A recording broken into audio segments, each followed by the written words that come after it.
3, 2, 1. Hi, this is William Ramsey. Welcome to William Ramsey Investigates. On tonight's show, I have a very special guest. His name is Alex Tsakiris, Tsakiris.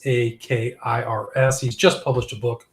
The title of that book is Why Evil Matters, How Science and Religion Fumble the Big One. And he's also had a very long-running podcast titled Skeptico, Skeptico. I was on there last year. And also has written another book, which is Why Science is Wrong About Almost Everything. And his line of inquiry is very fascinating to me. He's looked into a lot of things like near-death experiences and kind of consciousness outside of the body. So definitely some overlapping things of people who've interviewed me definitely is very similar. But this book, Why Evil Matters, I'm into one chapter, so our interview, but really a fascinating book. It covers a lot of his knowledge, extensive knowledge about, this kind of different non-scientific, non-materialistic worldview. So we're going to talk about that in detail. So Alex, are you there? I am. Awesome. Well, thanks for agreeing to the interview. For people who may not have heard of your podcast, can you talk a little bit about your entry into the early years of podcasting and what led you through that to put some of that information into this book, Why Evil Matters? Sure. First off, like we said, very excited to be here. Big fan of your show. I've listened to, just tons and tons of them. So very cool. And it was great to have you on Skeptico. So cool to be here. And I hope we can have, this kind of back and forth dialogue like we did last time. Because to me, people like you and the kind of work that you've done puts you in a unique position, I think. It's just fun to talk to guys like you who've really investigated, as the name of your show says. So my investigation, my thing with Skeptico, I came at it, I was a business guy, William. I had run a small business, but I was also kind of this spiritual seeker guy the whole time. I was brought up Greek Orthodox, but just knew that Christianity was just kind of absurd. I felt like some of the claims from a scientific standpoint. So I was looking for something more. And I, honest to God, just saw podcasting as a way to get to talk to the people I wanted to talk about. That was my thing. It's like, how you can't call these people up, but now there's this thing, and I knew the tech, and you put a microphone and boom. And that was very successful. I got to talk to almost immediately some of the top names in parapsychology, Rupert Sheldrake, Dean Radin. And then from there, just virtually all the top people in parapsychology. And then I got interested in near-death experience because it was really answering the same question: who are we? Why are we here? And how might science kind of be not really squaring up with that question in the best way that it could? So that kind of led me to the near-death experience. And then, as you said, I wrote a book, Why Science is Wrong About Almost Everything, which is really kind of a provocative title. But the premise of the book is that when science becomes scientism, when science denies that you are, this spirit being, however you want to put that, whatever terms that might turn somebody off. But what I always say is, when science claims that you're a biological robot in a meaningless universe, and that is science's base proposition, it is, don't fool yourself, that the world is meaningless, the universe is meaningless, therefore you are meaningless. Well, I think that has huge social implications, and I think it's by design. I think that's eventually kind of fast forwarding to where I'm at. Before, I spent a lot of time on that question to come to the point where I go, I don't think that's accidental. The actual science doesn't back up that claim. So I think someone's pushing that claim. And then, I continued doing the show, and that has led to the second book, which is kind of in a way related, Why Evil Matters. And the premise of this book is that once you understand that we are more, we're not biological robots in a meaningless universe, then what more are we? And then that asks this question of, should we even consider this thing called evil? And how might that be understood? And science, what science's take on it? What are the most religious factions, elements? How are they taking us? And where does that leave people who don't find solid footing in either one of those camps, in the complete denial of evil or the kind of very narrow understanding of it? And I think you mentioned in the book that these scientist people, it's not, if you're a materialist, the notion of good and evil is not maybe as pronounced as it would be in other religious traditions. Would you agree with that? Well, William, it's really more than that, but it's very tricky. I mean, this is something that, if you're not really tuned into the language, you'll hear people say like, of course, you'll hear progressive left Luciferian people, when you get to it, really say, well, this is I believe in the good. I believe that we should all do good. I believe that we should be good to other people. And when you push them on that, see, because like you and I get the point that implies a moral imperative. It implies a higher consciousness that would say what is good or bad, right? And these people are atheist or humanist or whatever. And again, I'm not a Christian, so I want people to understand. I'm just coming at this from sorting through the wheat from the chaff. When you really push those people, what they'll say is, well, I mean good as a social construct. Right. As like we could all get together and decide what's good. Well, is there a good beyond that? Well, how does that work if you're really meaningless? If the universe is really meaningless, how would you even get together and you are meaningless? How would you get together and decide what's good or bad? So there's a very slippery kind of languaging going on that if you're smart about it, you can kind of push people and go, wait a minute, if you don't believe that there's a moral imperative, that there is a good and bad, that there is a little voice inside your head, then you can't really claim that you think something is good or you think something is bad. Those two don't really fit. Right. I mean, I think that's really the problem with the scientistical materialist, is that when people ask him that question, why is there morality? What are these things? Whether it's, Sam, what's the guy's name? Sam Harris. Sam Harris. They have trouble answering it. It's just because it is, but it's not attached to their scientific worldview. It's just, they just think that the moral thing is there because it's good for all of us, but it contradicts a lot of their worldview. Yeah, if you really dive into it, it contradicts fundamentally their position on consciousness, which, if you want to get really sciencey, the whole idea of this consciousness question has been around for a long time, and it's really a fundamental question in quantum physics. And a lot of people, as soon as you throw out quantum physics, they're like, oh, you're doing woo-woo stuff. It's like, no, man, quantum physics is real. Quantum physics is what our modern world runs on, cell phones and satellites and all that stuff is because we understand quantum physics. So the real experiment in quantum physics that really kind of changed everything is the double slit experiment way back 120 years ago.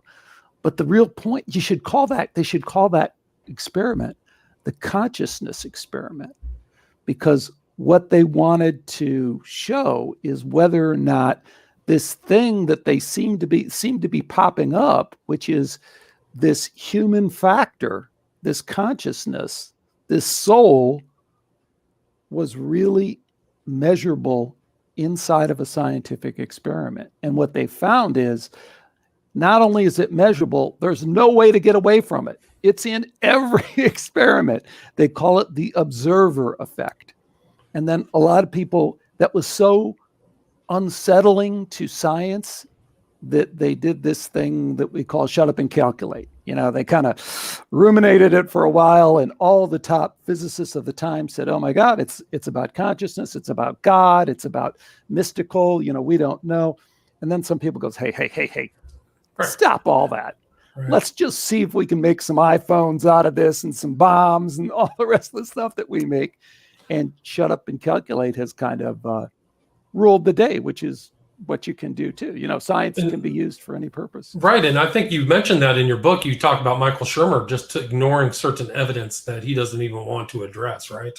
So if there's anything that confounds their worldview, they'll just ignore it. Well, Shermer is kind of an interesting character, and I'll call him a friend of me because everybody likes Michael Shermer. He kind of has this manner about him, and he can kind of laugh at himself a little bit, and he's good. He's just not really that strong when it comes to the science part of this. And the example that I always use is, like I always point out to Michael Shermer, is I said, Michael, you can't. He wrote an article in Scientific American where he's like a columnist, like he's PhD in history, so you're writing on science. But it was about, again, William, it was about the near-death experience stuff. And one of the most respected researchers, like publishing in peer-reviewed journals, like the top medical journal, one of the top medical journals in the world, The Lancet, is this guy named Dr. Pin van Lommel, and he's a cardiologist. So in the Netherlands. And he does this extensive, 10-year study across all these hospitals. He goes, look, it's unavoidable. I don't know what to make of it, but it seems that consciousness survives bodily death. Again, 10 years, all these hospitals, stuff like that. Well, Shermer goes, his work actually shows that it doesn't, that consciousness doesn't survive death, right? Right. So he says the opposite. He says the opposite. And he says, but what he said is he didn't say he comes to one conclusion, but I beg to differ, blah, blah, blah. He says that actually the guy has misinterpreted his work. The guy who published in peer review, he missed something. And actually what it shows is this. Well, my mama got so pissed off that he actually wrote like a public letter calling him out and going, you idiot, you can't say that. You can't distort my work and say it says one thing or another. So when I pushed Shermer on that, he's like, well, we'll just have to agree to disagree. I guess me, it's like, okay, no, I don't agree to disagree on that one. Right. But didn't you say that there was a study where when people had near-death experiences, they experienced something akin to a god or a higher power? Like I think you said it was 96%. Absolutely. It is probably the most underreported part of the near-death experience. Because let me ask you this, just when you think of near-death experience science, like there's these scientists that have looked at it, what's the first thing that you think of that they report? Well, as somebody who hasn't studied it that much, I would say the first thing in near-death experience is people are like out of their body looking down at themselves, or they're still conscious, but right. And then and then maybe like a tunnel. A tunnel, right? The light tunnel. I've heard that. Right. I've heard that like you're out of your body and then whoosh, you get sucked back in, like you come back to some kind of consciousness. Right. All those things. The tunnel is not as common. It's there, but it's not as common. Being out of the body certainly is in the early stages. And then people typically report kind of moving on to this other realm. But overwhelmingly, the most profound part of that experience that people report is their encounter with God. So we can put it in the light, the higher power, but people will kind of use different words and go, I felt it to be God, because that's what I was raised. Everything I know about the term God, this fits. This is it. And that is super duper highly reported. And, I discovered this because I interviewed a guy named Dr. Jeff Long, who's a radiation oncologist outside of New Orleans, Louisiana. And he wrote a best-selling book that was kind of like mainstream near-death experience, if you will, collecting all this data and reporting it and Here's how often people have a positive experience, negative experience, a lot of interesting stuff in there. But then he wrote a second book and he said, I really want to talk about God because it seems to be extremely underreported. And this, again, Jeff is not coming at this from a religious standpoint at all. I've interviewed a bunch of near-death experiencers who have a Christian experience. Their experience is Christian. I've interviewed a bunch of near-death experiencers. Their experience is not Christian. But Jeff, as a researcher, as is every near-death experience researcher I can think of, is not coming at it from a Christian perspective at all, So when you say like these near-death experiences, the Christians experience it within the context of their religion, people who aren't Christian, are they still having this perception of a higher power or a greater light or something as well? Oh, absolutely. Absolutely. And I kind of buried the lead there because that was Jeff's point in writing the second book. He said, look, overwhelmingly, the transformative aspect of this experience is God, is that these people have encountered God. But, to your other point, I don't know if it's in this book or not, but I interviewed a guy named David Ditchfield. And I don't remember that in your books. Okay. And he's a British guy. And check this out. He went to kiss his girlfriend goodbye at the train station, and his coat got caught in the doors. Is this like everybody's worst nightmare? Yeah. He gets dragged under the train, and he dies. He's in horrible shape. And he has a near-death experience. He's outside of his body. He sees them take him to the hospital. And at some point, he leaves his body completely and transcends into this other dimension. And he encounters Jesus. And that is his experience. And he comes back and he has some extraordinary transformative experiences in his life. He suddenly is able to paint these amazing, huge murals, and he never painted before. He's able to compose music, and he never had that interest either. But he's just transformed, like all these people are, no fear of death, absolutely no fear of death. And then second, he has this experience with Christ consciousness. So when I had him on, that was my point with David, again, because I'm a non-Christian. Right. And I said, how would you define your worldview, or do you have like anything that could be termed to be like a tradition, a religious tradition? No, I'm really down on religion. I'm about disintermediation, spiritual disintermediation. God is there. God is there. Christ consciousness is there. I mean, you can't deny that David Ditchfield encountered Christ consciousness. I mean, you can, but then where does your denial come? So that's the interesting thing about the near-death experience science, right? It's like, okay, let's follow it along the straight science. Let's be really sciencey about it, okay? So their heart stopped. Okay, well, we know our best science tells us within 15, certainly within 30 seconds, brain activity, neural activity, as we understand it, is now no longer able to create a conscious experience. And people argue about that, but that's just known science, tested in animals and people for 60 years, and we know that. So if people are able to come back and accurately recount, which they can over and over again in controlled right, there's studies, like thousands of cases, right? Like thousands and thousands. And William, they even have, ones that are in peer-reviewed journals where they have control groups and they're able to recount the resuscitation, all this stuff. So boom, that science part is settled. We have consciousness extending beyond bodily death. So if you're going to, back to you want to be a denier, you're butting up against science to deny that. So now what are you going to do? Start denying the rest of their account? I mean, right. we're in this zone where we can't say, well, then, so we got to accept to a certain extent what they're saying. And then we can start looking at it and saying, where are they similar? Where are they not? Back to David's story, David Ditchfield.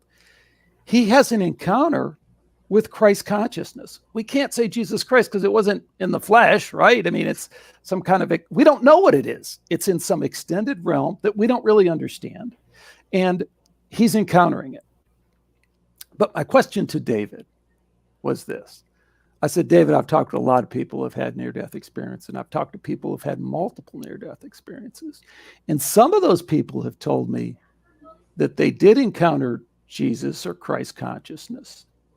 And in subsequent near-death experiences, they kind of saw something beyond that, and they went beyond that and explored that there's more beyond that. And he paused for a minute. He goes, yes, I have that sense that is true. Leaving the door open for the fact that, Christ consciousness, yes. Christian interpretation of what that means, maybe not. Right. But most of these ND people who experience these near-death experiences, when they return, they're almost always positive experiences. Would you agree with that? Even though they went through horrible physical pain or whatever. Is that true? Well, man, I don't know if you've heard about it, but have you heard about the people who encounter hell? Mm-hmm. A few. I've seen some online, people interviewed online. Definitely from a Christian perspective. And they are not, the first woman that I interviewed was really interesting because her take was, why me? I'm like a good person. And I don't want to misremember this, but I think she was a Christian, but if not like a super devout Christian, she was a Christian, spiritual, but she was like, this came out of the blue. I'm not a bad person. I didn't have, this horrible street life or something like that. So there's a lot of questions about the distressing near-death experience, but there's also people like Pastor Howard Storm, who admits, he goes, I was kind of a jerk, an atheist and a scoffer and stuff like that. And he goes, I got down there and I smelled. He goes, the smell, you still can't get over it. And then the horror, the screaming, wow. And just, it was unbelievably horrific. And then William, he said he saw just a little twinkle of a light, and he didn't even know why he would have even noticed it, but he noticed it and he put his attention on it, and he was slowly drawn to it, and it became greater and greater, and he was drawn into the light. And it was like, okay, you see, what are you learning here, Howard? Right. Well, there's I think one of Christ's parables, right, was about somebody calling for Abraham when they're in the pits of hell for a glass of water, something like that. That's what comes to mind, at least for me, is that New Testament reference. But sorry, go ahead.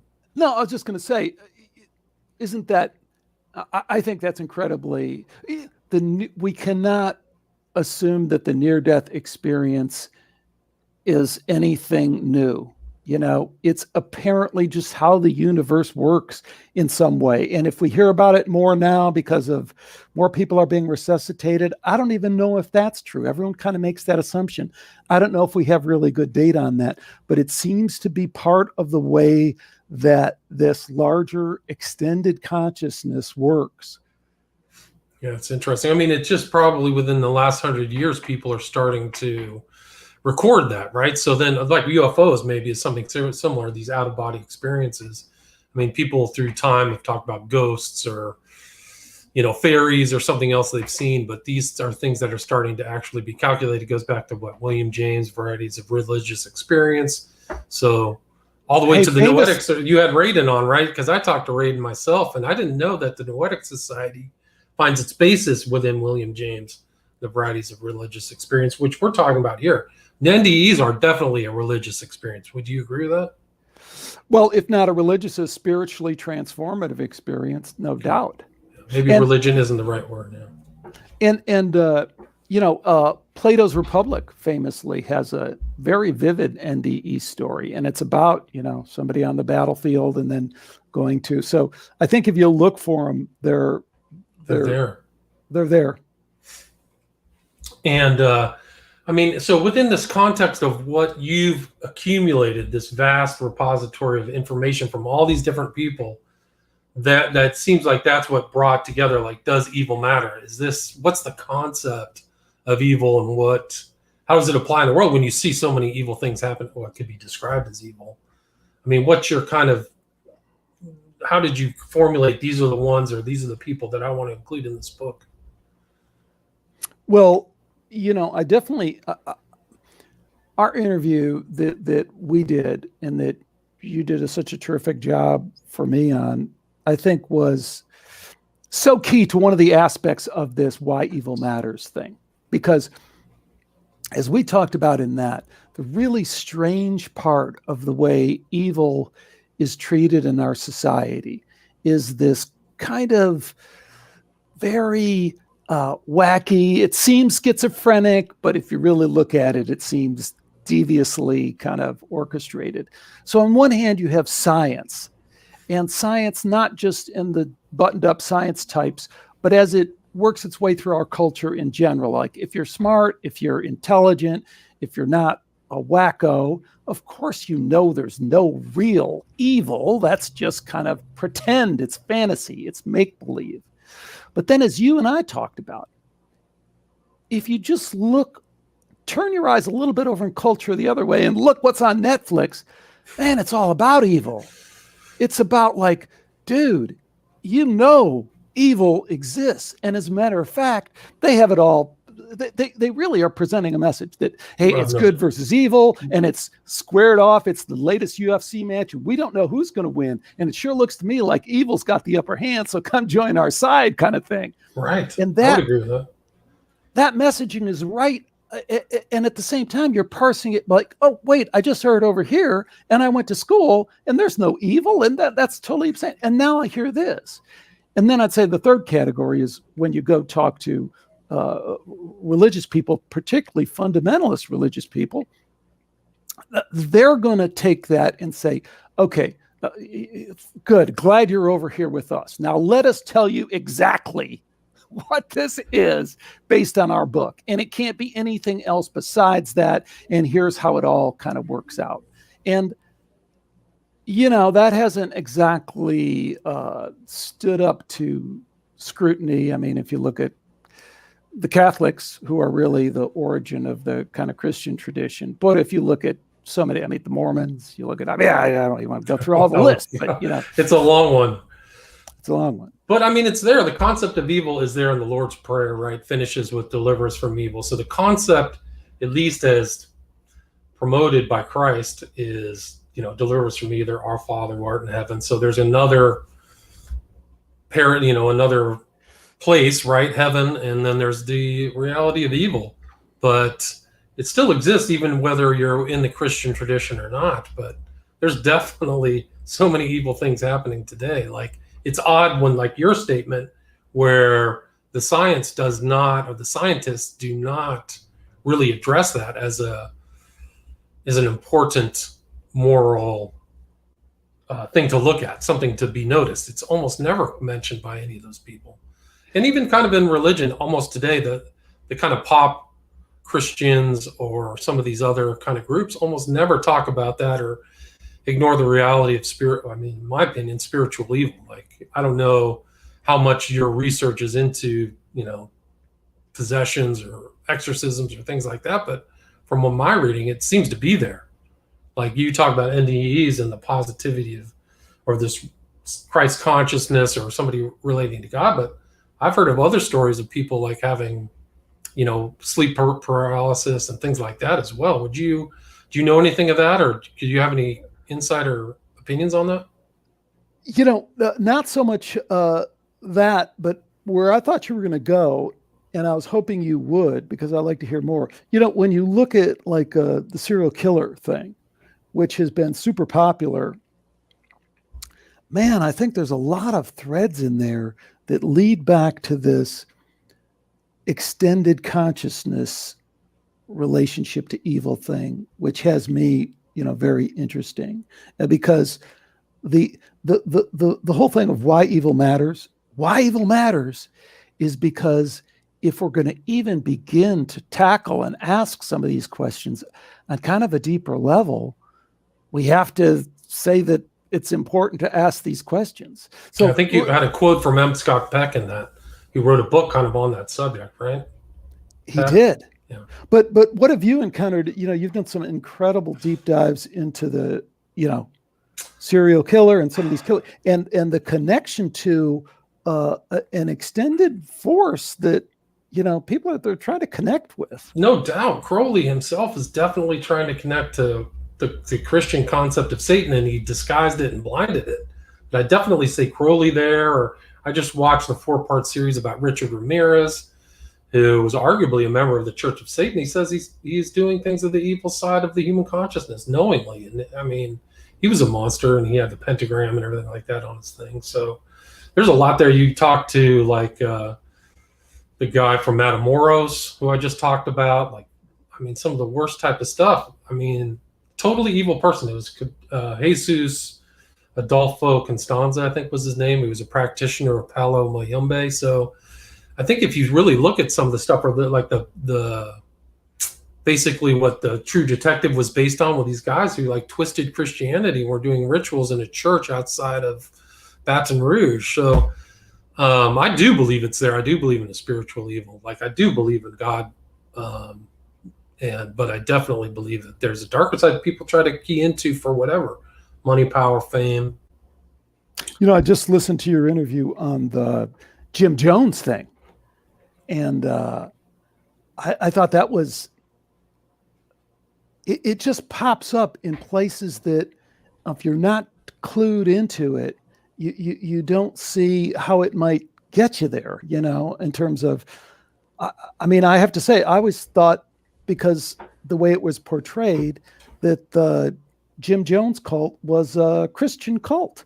And it turns out it was really, and that's an interesting leap to kind of like we're talking about at the beginning. You're talking about growing up in Palo Alto and SRI and, all the projects that went under the MK Ultra umbrella, which there's some real Luciferian shit going on there too. For sure. But it's like, where do we draw that line between the kind of get her done CIA stuff that is secular and then the Luciferian do what thou wilt? I think there's a connection so many times there that people are kind of trained not to make, like the Jim Jones connection. It's like, well, no, that's not really what it seems to be. Well, he had put himself out there as a Christian minister, but all of his ideology was not Christian. It was the opposite of that. He had people terrified. He had like a gang of people beating people up, potentially murdering people, tons of drugs, sexual license. So Jim Jones was really I would call him an evil person. If you want to define evil as ignoring all social norms, like even as a materialist would say, that would be evil. I would categorize Jones as evil. Just violating all social norms. And then the other thing I remember from your interview that I found interesting is it was actually really aggressively against Christianity and the Bible, and throw the Bible on the ground and use the Bible as toilet paper and, all these things that fit into this deceptive part of the kind of Crowleyan and satanic kind of stuff, that when you see that, to me, it's a sign of looking into that extended realm that people don't want to do, want to say, well, that's just a bad person, that's just a person that's, doing bad things. And I think there's another aspect of this where it's not just people doing bad things, it's people being influenced by, let's just lay it out there, by spirit entities in the extended realm that are trying to influence them into this darkness, into this evil. And that's just my read of the data.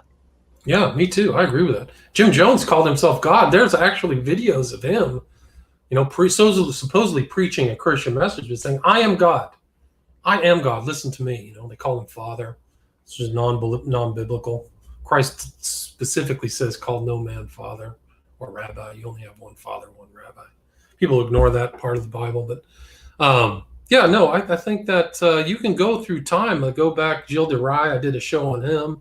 Definitely a demon trying to contact demons and all the things of demonology, and they talk about it in the New Testament as well, where like Paul preached and all these people took, I think it was in Greece somewhere, can't remember exactly, but they took all their occult manuals and burned them after his preaching. So those things are still around today, those manuals that are around, Crowley or whatever, Lovecraft, Lavenda, some of these other stuff, or Necronomicon, I should say. So, I mean, that's another aspect of evil that the materialists they just ignore totally, like organized Satanism in a very general, organized occultism in a very general sense. It's never in the mind of anybody like Sam Harris.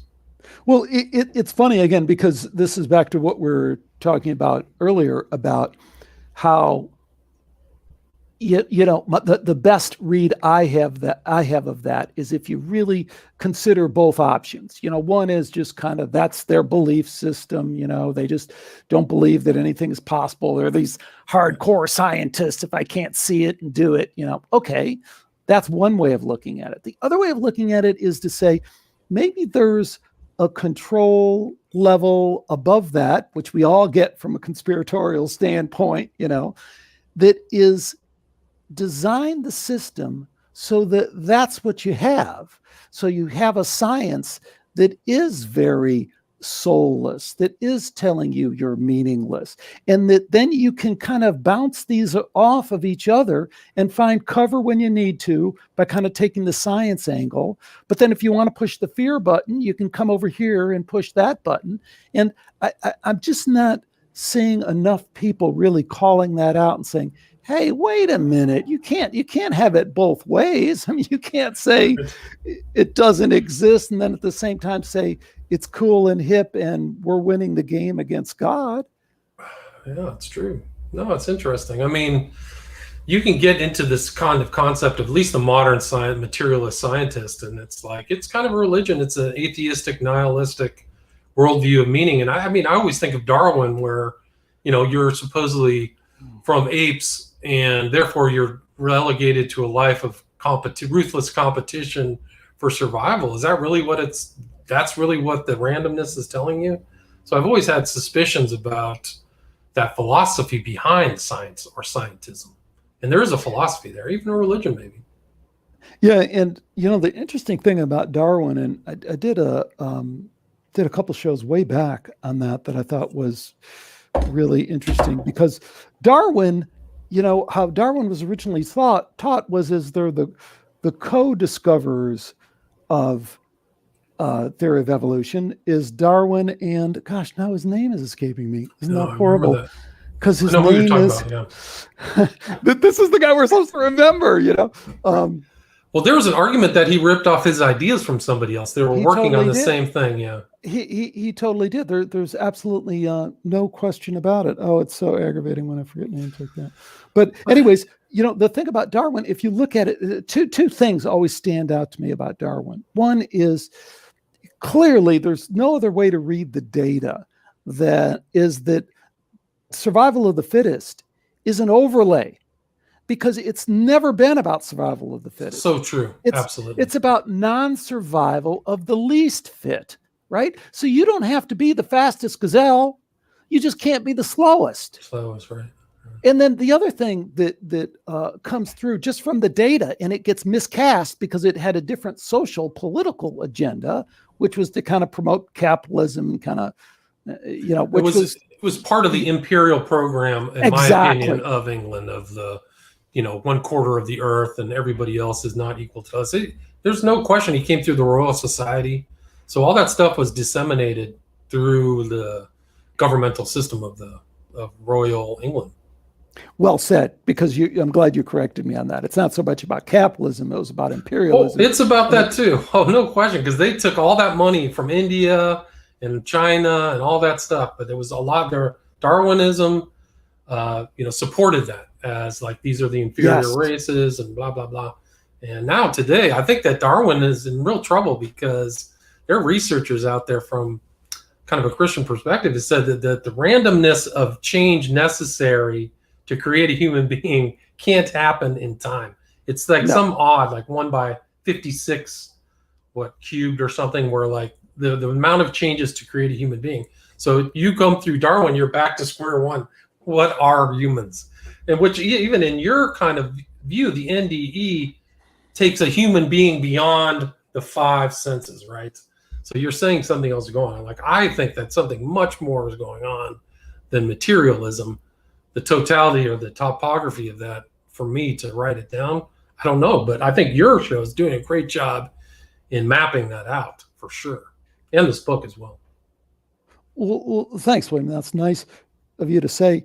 The other thing that I always thought was interesting about Darwinism, where it fails with the consciousness stuff, that people never make the connection, is that what some of the just hard and fast research, like neuroplasticity, the mind-body thing, the fact that your body your mind, consciousness, which you really do have, it's not an illusion, can change your body, So, and they've proven this laboratory experiments, UCLA, Well, that kind of blows Darwinism out of the right? Because if your thoughts can reprogram your gene, then it's a chicken and the egg. You're right, though. Darwinism is not explaining reality. It's not the end all be all for reality, no doubt. And I think some of these like heavy duty yoga guys, you say you like yoga, they can prove the mind over body. They can slow down their breathing. They can slow down their temperature. Some of these guys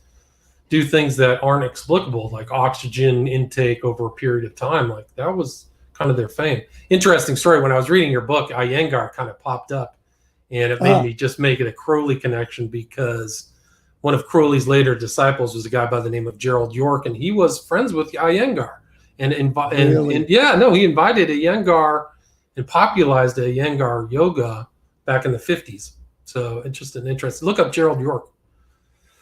It's actually one of the biggest collections of Crowley material was accumulated by Gerald York, and it's in a library in England. It's called the York Collection. You can look through it, and it's not really public, but it's like a repository of Crowley stuff. And some other researchers have looked at it.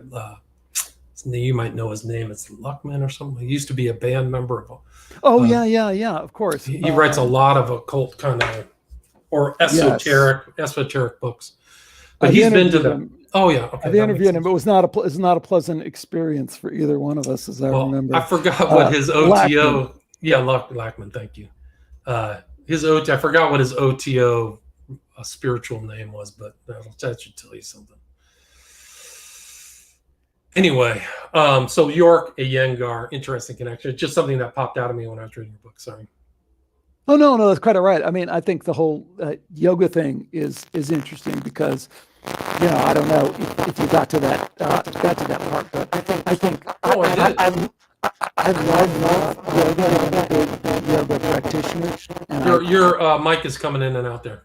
I'm sorry. I probably touched it. Even better. Okay, you sound. But no, you like yoga. Do you still practice? Oh, I do a lot. But this whole sage on the stage thing, I'm still disintermediation. I think the way yoga has kind of adopted the Western kind of, is just really ridiculous. It's a complete disservice to it. And then you find out that so many of those top yogis, particularly from the East, the same shit, abusing their students, or at least taking advantage of their students and taking advantage of that, kind of guru kind of relationship. Yes. Bikram was bad. Bikram was, that have you seen the documentary on Bikram? Yes. Because I live in LA, so like a yoga studio is almost on every corner.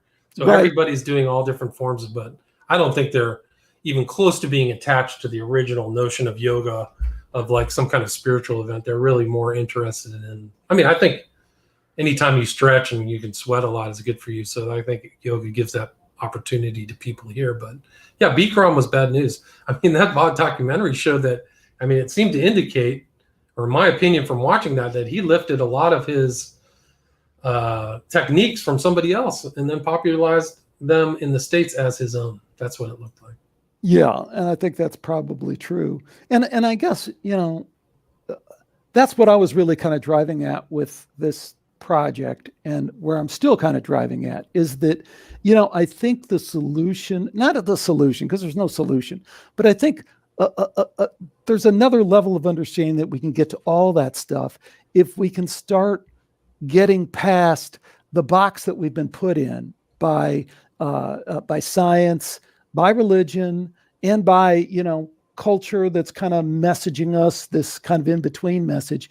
And if we can get to the next level, then I think then we can start saying, okay, I am this greater being.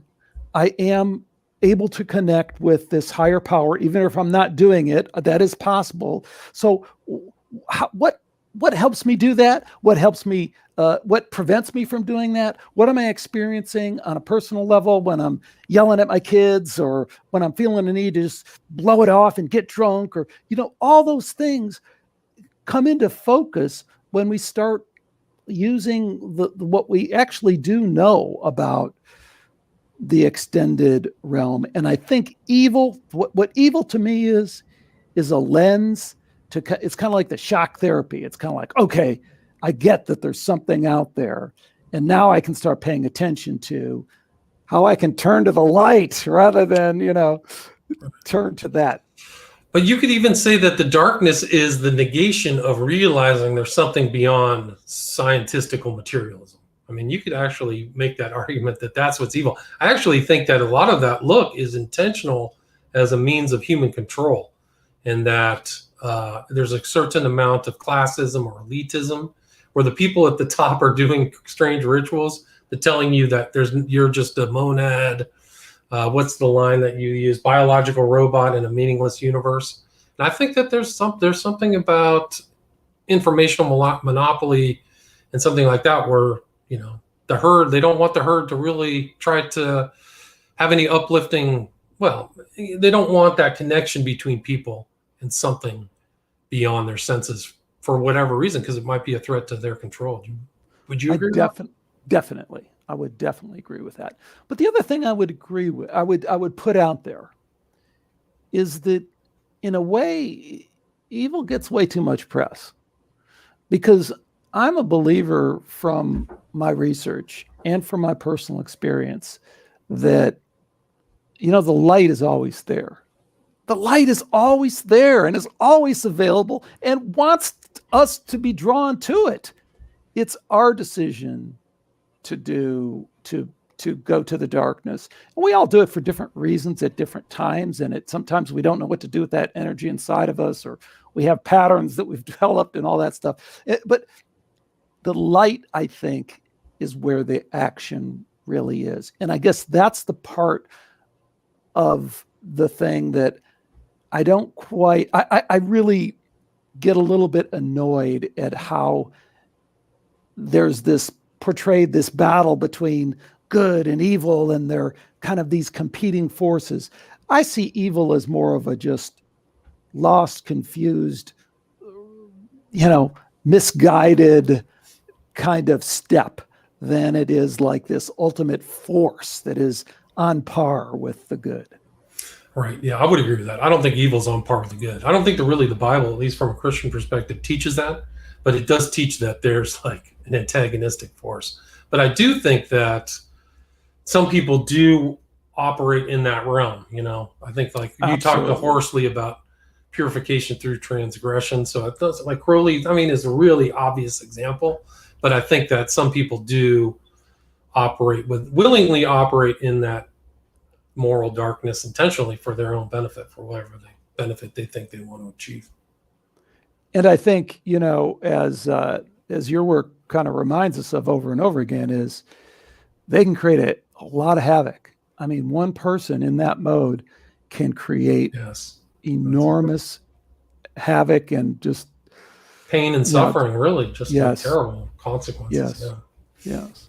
Even all the stuff that Crowley wrote and the influence that he still has is like causing grief down through time, So anyway, we are at 50 minutes. It's great to talk with you, Alex. You're so knowledgeable, man. It's really easy just to riff off of all these topics. But is there anything you'd like to kind of wrap up with about the book, or any projects, or where people can find this, or your podcast? Not right now. There's some projects I'm working on that I would like to talk to you more about in the future, because I do think you're such a valuable resource with the research that you do. So we'll just have to stay in touch. Yeah, for sure. So again, the book is Why Evil Matters: How Science and Religion Fumbled a Big One. It's published this year. Was it published in December? You know, my publisher dropped out at the last minute, so it's coming out any day now, kind of thing on Amazon. And Amazon, and your podcast is Skeptico, Skeptico, which you can also find. There's a KO on the end. KO, sorry. And that's also your website too. So you have to look for both of those. And again, it's Alex Tsakiris, Tsakiris. Thank you so much, Alex. Thank you. All right.